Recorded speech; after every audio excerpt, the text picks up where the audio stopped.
In this video, I'm going to show you the ways on how you can download and install Yu-Gi-Oh! Master Duel on your PC.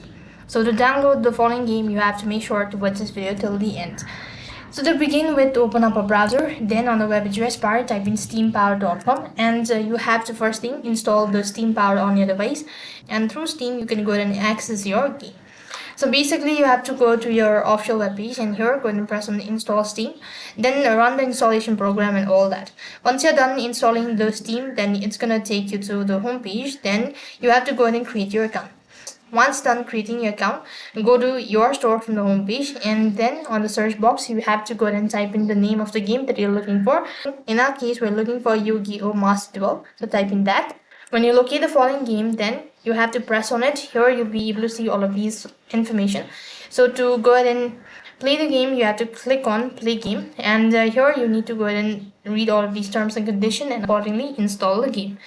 That's how you can go ahead and install Yu-Gi-Oh! Master Duel on your PC.